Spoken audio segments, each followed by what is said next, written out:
नमस्ते श्रोतागण। कहानी चैनल में आपका स्वागत है। आइए सुनते हैं उर्मिला शिरीष जी की कहानी झूला घर। नियुक्ति का पत्र हाथ में लिए वह खुशी से स्वयं को संभाल नहीं पा रही थी। कितनी ही बार पढ़ा उसने पत्र को। क्या सचमुच यह नियुक्ति पत्र ही है? सपना तो नहीं देख रही मैं? नहीं, यह सपना नहीं, हकीकत है। उसने घर के दरवाजे खोल दिए। ठंडी हवा के झोंके सुखद तो लग रहे थे। सामने खेलते हुए बच्चे, आकाश में उड़ते हुए पखेरु, सभी कुछ प्रसन्नता तथा रोमांच से भरा लग रहा था। यकायक ही उसको अपना चेहरा, आंखें, चाल बाल सब कुछ खिला खिला खूबसूरत तथा आत्मविश्वास की चमक से चमकता सा लगने लगा। अपनी पढ़ाई और डिग्री की सार्थकता आज जाकर सिद्ध हुई है। किसी सपने का साकार होना कितना कितना सुख देता है, आज अनुभव कर रही है वह। कब से इस घर में कुछ नया नहीं हुआ है, इसीलिए नौकरी लगने की खुशी में एक छोटा सा आयोजन करना है। किस किस को बुलाना है, किसको खुशी होगी, किसको नहीं। इन चर्चाओं का कोई अंत नहीं था। अब बच्चों का क्या करेंगे, कैसे रहेंगे, किसके पास छोड़ेंगे? उसे बच्चों की चिंता सताने लगी। अम्मा को बुला लेंगे, पति ने सुझाव दिया।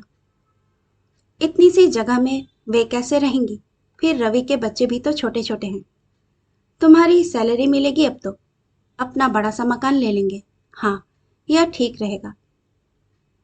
अब अपन भी फ्लैट बुक कर देंगे, उसके बाद किश्तों पर गाड़ी उठा लेंगे। गाड़ी के बिना अच्छा नहीं लगता। स्कूटर पर चार चार लोग बनते भी नहीं हैं। मेघना ने तो इसीलिए अपने साथ जाना छोड़ दिया है। सपनों और आकांक्षाओं ने अंगड़ाइयां लेनी शुरू कर दी। इच्छाएं अनेक थी, सपने बहुरंगी थे। इच्छाओं ने मन की गति को भी तीव्र कर दिया। सपनों ने एक नए स्वप्नलोक की सृष्टि कर दी थी। जीवन में सब कुछ पाने का उत्साह चरम पर था। बड़ी लड़की मेघना चौथी कक्षा में पढ़ रही थी। छोटा लड़का मात्र 1.5 बरस का था।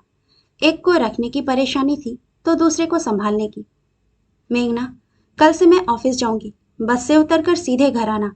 किसी के साथ कहीं भी मत जाना। अब तुम्हें अकेले रहना होगा। नहीं, मैं अकेले नहीं रहूंगी, मुझे डर लगता है। आप क्यों जाओगी?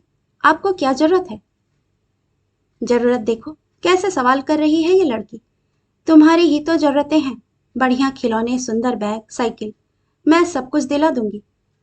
नहीं, मुझे नहीं चाहिए। मेघना ठुनकने लगी।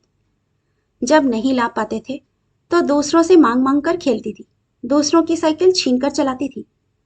तुम्ही को तो बड़ा घर चाहिए था जिसमें झूला पड़ा हो। वह लड़की पर चीखने लगी।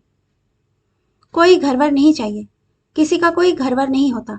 घर तो सिर्फ माँ का पेट होता है। चटाक चटाक उसने जोर से चांटे मार दिए। गोरे नाजुक कपोलों पर लंबी उंगलियों के निशान उभर आए। उसको क्यों मार रही हो? उसे चीजों के लालच से नहीं, समझदारी से समझाओ। डायलॉग मारती है। टीवी देखकर उसी तरह की भाषा बोलने लगी है। एक बात भी है जो चुपचाप मान ले या सुन ले। मार लो, चाहे जितना मार लो, मैं अकेली नहीं रहूंगी। अत्याचार करती हो, अपने को ज्यादा समझती हो। मेघना रोती हुई अंदर के कमरे में बंद होकर बड़बड़ा रही थी। धीरे धीरे आदत पड़ जाएगी, पति ने उसे सांत्वना देते हुए कहा। औरों के भी तो बच्चे हैं, वे कैसे रहते हैं? मिसेस गुप्ता तो बाहर से ताला लगाकर जाती हैं। हम ऐसा नहीं कर सकते। उनके बच्चों ने शुरू से ही माँ बाप को नौकरी पर जाते देखा है। पूरे दिन के लिए बाई रख लेते हैं। बड़े जोर शोर से बाई की तलाश आरंभ हुई।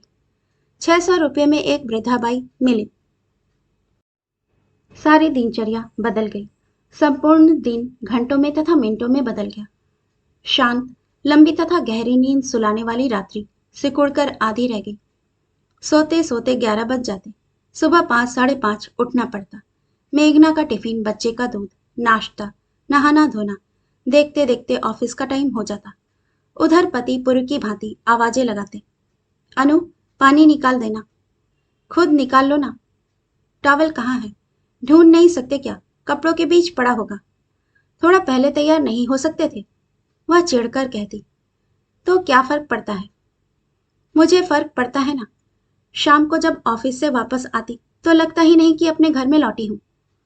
चारों तरफ खिलौने, बर्तन, कपड़े तथा किताब फैली होती। बाई, यह सब क्या है? वह झुंझलाने लगती है। क्या करूं मैडम, आपके बच्चे बहुत परेशान करते हैं। बेटा दिन भर रोता रहता है। बिटिया स्कूल से लौटते ही एक एक चीज फैला देती है। दिन भर लड़ती रहती है। देखिए कितने बाल खींच दिए दोनों ने मिलकर। मम्मी, मैं इस बाई के साथ नहीं रहूंगी। यह गंदी है, चुड़ैल है, मारती है, चिकोटी काटती है। देखो भैया को भी मारती है। क्यों भाई? ऐसा है तो छुड़ा दो मुझे। बाई धमकी भरे अंदाज में आ जाती है। नहीं नहीं, वह हड़बड़ा जाती है। आया नहीं आएगी तो ऑफिस कैसे जाएगी? छुट्टी नहीं ले सकती, नई नई नौकरी है, इम्प्रेशन खराब होगा। फिर अभी तो प्रोबेशन पीरियड चल रहा है। देखो बेटा, बाई की बेइज्जती नहीं करते, उसके साथ तमीज से पेश आया करो। वह गंदी है, बदबू आती है उसके कपड़ों से, खाना छू लेती है। इधर आप कहती हो साबुन से हाथ धोकर पानी पिया करो, उधर बाई बिना हाथ धोए पानी भर लेती है। भगा दो उसे। मेघना बिना रुके बोलती जाती। चुप रहो, जिद्दी हो गई हो। कितने घरों में बाइयां रहती हैं, उनके बच्चे कैसे रहते हैं? बात नहीं मानेगी क्या? उसने चिल्लाकर कहा। वह देख रही थी कि वह मेघना को जितना खुश रखने की कोशिश करती है, मेघना उतनी ही उद्दंड होती जा रही है। लड़का भी बीमार बच्चे की तरह हर समय रोता रहता है। हे भगवान, नौकरी करके मैंने गलती की है। बच्चे यूं बिगड़ते जा रहे हैं। कोई अनुशासन रह नहीं गया है। संस्कार तो जैसे हैं ही नहीं। मुझे क्या पड़ी थी? सब कुछ हाथों से छूटता जा रहा है। वह गहरी हताशा तथा पीड़ा में डूब जाती। पर वह जीवन भी क्या था? नीरस सपनों से महरूम, इच्छाओं रहित। आइसक्रीम खाना एक स्वप्न की तरह लगता था। नए नए कैसेट सुनने के लिए खिड़कियां खोलकर खड़े रहना पड़ता था। पत्रिकाएं लेने के लिए दूसरों का मुंह देखना पड़ता था। नई किताबें तो मुद्दत हुई खरीदे हुए। उसकी नौकरी लगने से कितना बदलाव आ गया है। नए पर्दे, नए कपड़े, छत पर गमलों में गुलाब लग गए हैं। 3 पत्रिकाओं के लिए चंदा भेज दिया है। मनपसंद अखबार आने लगे हैं। उसे सचमुच घृणा होने लगी है पुरानी बदरंग चीजों से। उसे नफरत है अभावपूर्ण जिंदगी से। वह स्वभाव से मस्त और नफासतपूर्ण जिंदगी की कायल है। उसका हमेशा से यह मानना रहा है कि तिल तिल करके घुटने से अच्छा है कि मेहनत करके पैसे कमाए जाएं। वही उसने किया भी। पढ़ाई में एक लक्ष्य रहता था, सपना रहता था स्वयं को लेकर, जिंदगी को लेकर। लेकिन बच्चों को यूं जिद्दी तथा चिड़चिड़ा होते देख वह हताश हो उठी है। संवेदनशील तथा कोमल हृदय की मां की भावनाओं के साथ द्वंद्व चलता रहता है उसके मन में, जो बच्चों के हर ख्याल तथा भावनाओं के साथ सरोकार रखती है। मन पछतावे से भर उठा। क्यों मारा बच्चों को? कहीं ऐसा तो नहीं आया सचमुच बच्चों को मारती हो, उनका दूध भी पी जाती हो? मुझे बच्चों की बातें भी माननी चाहिए। मैं उन पर विश्वास नहीं करूंगी तो वे मुझ पर विश्वास रखेंगे? क्या करूं? बेटे को क्रैश में डाल दूं? वहां भी वही हालत होगी। वहां कई बच्चे होंगे, वो लोग ठीक से रखते भी हैं। और मेघना को, उसको डे बोर्डिंग स्कूल में डाल देते हैं। फायदा क्या है? जितना कमाएंगे उतना तो इसी सब में चला जाएगा। तो कमा किसके लिए रहे हैं? कई क्रैश देखे गए। एक क्रैश घर के पास में ही था। जब वे दोनों देखने गए तो क्रैश साफ सुथरा था। कमरे में पलंग पड़ा था, कूलर रखा था। क्रैश चलाने वाली औरत जवान, सुंदर, साफ सुथरी तथा हमेशा हंस हंस कर बातें करने वाली विधवा औरत थी। उसके दोनों बच्चे स्कूल जाते थे। उसके पास फिलहाल 3 बच्चे रहते थे। पति पत्नी औरत के व्यवहार से बेहद प्रभावित हुए। उन्हें राहत मिली कि चलो बच्चा अच्छी जगह रहेगा।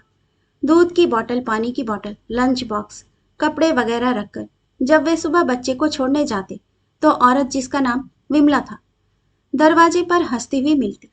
चंदन का तिलक उसके चौड़े माथे की सुंदरता को बढ़ा देता था। लेकिन जैसे ही माँ बाप जाते, विमला बच्चों को पलंग से नीचे उतार देती। नीचे उतरो, खेलो, रोना नहीं, चुप रहो। विमला का हंसता हुआ चेहरा दहशत पैदा करने वाला चेहरा बन जाता। गंभीर आवाज सुनकर बच्चे सहम जाते। 3 बच्चे बड़े थे, यही बच्चा सबसे छोटा था। इस बच्चे की दूध की बोतल से वह दूध निकालकर चाय बना लेती, कूलर बंद कर देती। बच्चे गर्मी के मारे बेहाल हो उठते। इस बच्चे को बिना कूलर के नींद नहीं आती थी। गर्मी से बेहाल बच्चा बाहर को भागता। बाहर मत निकल। क्यों गया था? बोल, दोबारा जाएगा? वह आंखें तरेर कर अपना रूप बदल लेती। तब बच्चा गुस्से में क्यारियों में लगे फूल तोड़ देता। तब तो जैसे शामत आ जाती। क्यों तोड़ा फूल? फिर तोड़ेगा? दीदी बहुत मारेगी। बच्चा सांस रोककर सिसकियां दबाकर सहम जाता। डर कर पैंट में पेशाब कर देता। फिर डांट पड़ती। चल उतार, गंदा कहीं का। छुट्टी होते ही विमला के बच्चे घर आ जाते। तब उन दोनों की दादागिरी से भोला भाला बच्चा त्रस्त हो जाता। देखो माँ, ये मेरी किताबें छू रहा है। चल हट यहां से, चालाक कहीं का। लड़की बच्चे को जानवरों की तरह घसीटती हुई ले जाती। मेरे फूल तोड़े थे, फिर तोड़ेगा? किताब फाड़ दी। चट चट गालों पर कितने ही चांटे पड़ते। क्या करती है तू? निशान दिखेंगे तो उसकी मां नहीं रखेगी, सब जगह बता देगी। विमला बच्चे के गालों पर मालिश करती। गालों पर मत मार, डांट दिया कर।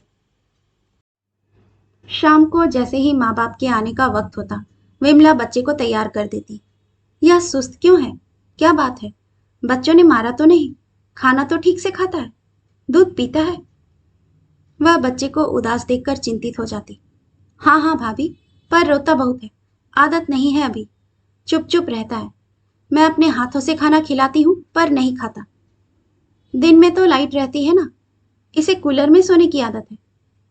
हाँ, कूलर तो दिन भर चलता है। बिमला के भोले भाले चेहरे पर झूठ की लकीरें छुप जाती थी। वह अपनी सयानी बातों से स्वयं को निर्दोष साबित कर देती। बच्चे के गिरते हुए स्वास्थ्य तथा सहमेपन से माता पिता दोनों चिंतित थे, पर इसके अलावा कोई चारा नहीं था। लौटते वक्त मेघना को लेना पड़ता था। उसका होमवर्क देखने का वक्त ही नहीं मिलता था। डायरी में हर रोज कोई ना कोई रिमार्क लिखा आता। हर कॉपी में नोट लिखे थे। टीचर ने कई बार बुलाया था, डर के मारे मेघना ने बताया नहीं। वह पढ़ाई में अच्छी थी, लेकिन इस वर्ष काफी पीछे हो गई थी। माँ बाप की सहूलियत के हिसाब से बच्चे यहाँ वहाँ फेंके जा रहे थे, जहाँ उनका एडजस्टमेंट नहीं हो पा रहा था। स्वयं पढ़ने की आदत डालो। क्या और बच्चों के माँ बाप नौकरी नहीं करते? वे भी तो क्लास में अच्छी रैंक लाते हैं। वे कैसे पढ़ते हैं? बात मानते हैं, अनुशासन में रहते हैं, अपना काम स्वयं करते हैं। ये तो उद्दंड हुए जा रही है। अपन एक अच्छा सा ट्यूटर लगा देते हैं। उससे क्या होगा? हम लोग टाइम नहीं दे पाते हैं, इसलिए पढ़ाई में यह पिछड़ रही है। 400-500 रुपये से कम नहीं लेगा। देंगे, क्या करें? बच्चों का भविष्य बर्बाद थोड़े ही ना करना है। नौकरी से उतना नहीं आ रहा जितना खर्च हो रहा है। यह मलाल उसके मन को व्यथित कर देता, पर सैलरी मिलने पर मनपसंद चीजें खरीदने का सुख इन तमाम परेशानियों को भुला देता था। किसी भी होटल या रेस्टोरेंट में 2 घंटे बैठकर खाना खाने में जो आनंद मिलता है, वह कहीं ना कहीं एक संघर्षशील चेतना से उपजा आनंद होता है। अब बच्चों को किसी चीज के लिए तरसना नहीं पड़ता है। जीवन में यह संतोष तो रहेगा कि बच्चों के लिए जो सोचा वह किया है। लेकिन पहले बच्चे को जुकाम नहीं रहता था, अब चौबीसों घंटे नाक बहती रहती है। कई बार उसकी सांस फूलने लगती है। वह हमेशा डरा सहमा रहता है। छोड़ते वक्त वह माँ को इतनी जोर से पकड़ लेता था कि उसे छुड़ाना मुश्किल हो जाता था। या ऑफिस जाते वक्त वह दरवाजे को बाहर से बंद कर देता था, स्वयं कमरे में बंद हो जाता था। तब उसने दूसरा रास्ता निकाल लिया था। सोते हुए बच्चे को चुपचाप छोड़कर चली जाती थी। जागने पर बच्चा आसपास माँ को ना पाकर दहाड़ मारकर रोने लगता। विमला आंखें निकालकर होंठ भींचकर उसे चुप कराती तो उसकी घीघी बंद जाती। एक चेहरा जिसके बारे में वह कुछ भी नहीं कह पाता है, वह उसे भय तथा धमकी से डरा देता था।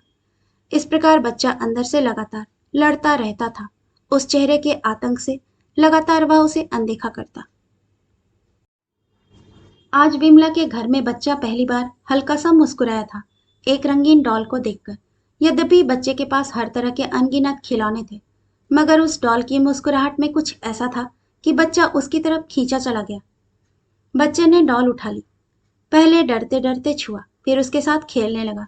वेलवेट पेपर से बनी डॉल के कपड़े निकल गए, हाथ अलग हो गए, मुंडी अलग हो गई, मगर बच्चे को इन्हीं सबके साथ खेलने में मजा आ रहा था।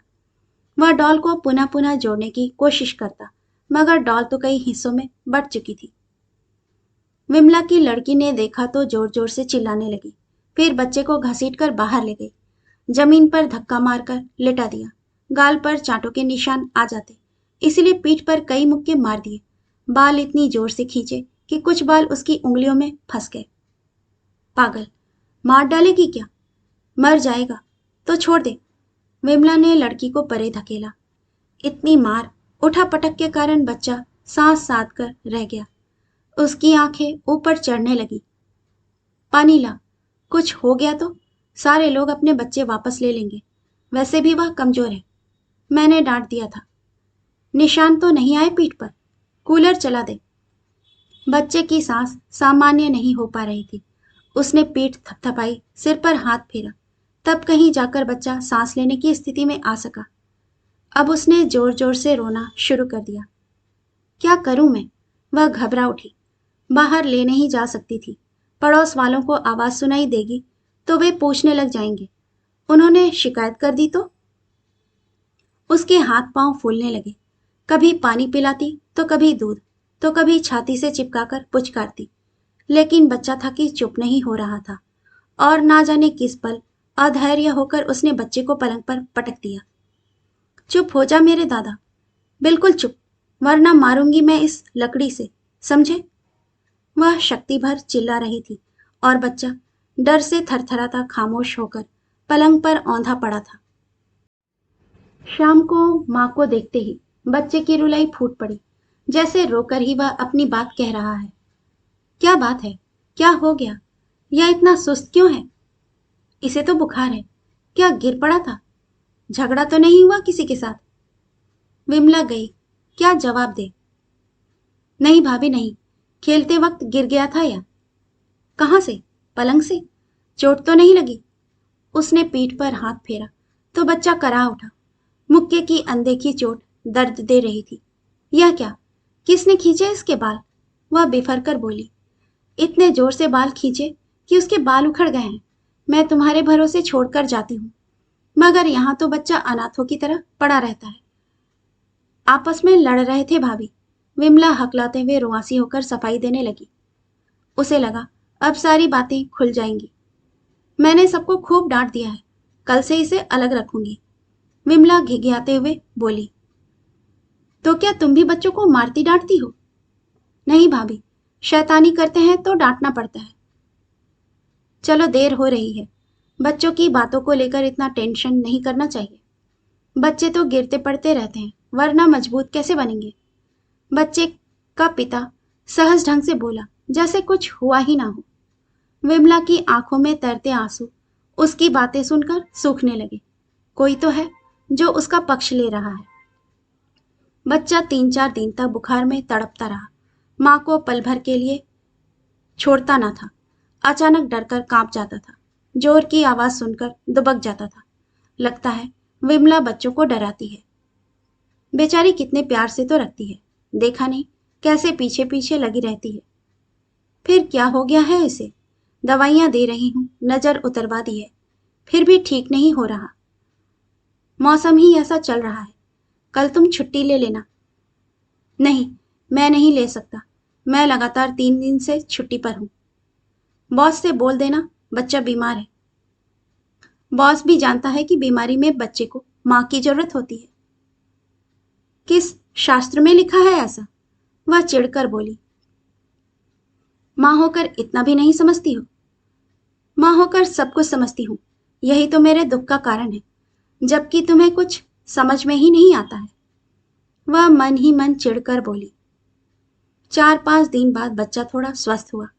माँ के पास रहकर हंसता खेलता, पर जैसे ही अपरिचित औरतों को देखता जाकर छुप जाता। हर औरत में उसे विमला नजर आने लगी थी। सबके बीच हंसती हुई, मगर एकांत में आंखें तरेर तीमार का भय दिखाती। लकड़ी से टोंचती, मारती विमला का साया सोते जागते उसकी अंतश चेतना पर खड़ा आंखें दिखाता रहता था। छठे दिन बच्चा फिर तैयार किया जा रहा था। टिफिन, बोतल, दवाइयां, फल आदि से भरा थैला लिए बच्चे का पिता मुस्कुराता हुआ झूला घर के सामने खड़ा था।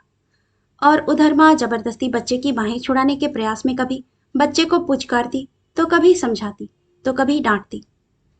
अंततः जब बच्चा किसी भी तरह नहीं माना तो एक चांटा मारकर पलंग पर पटक कर चल दी। बच्चा पहले तो चीख चीख कर रोया, मगर माँ का साया अदृश्य होते ही सहमकर चुप सा हो गया, कहीं फिर से मार न पड़े। इस सबसे बेखबर विमला जल्दी जल्दी टिफिन खोलकर देखने लगी कि आज उसके बच्चों को खाने के लिए नया क्या मिलेगा। कहानी सुनने के लिए आपका धन्यवाद। श्रोतागण, आपसे विनम्र अनुरोध है कि कृपया कहानी पसंद आए तो इसे लाइक और सब्सक्राइब जरूर कीजिएगा। धन्यवाद।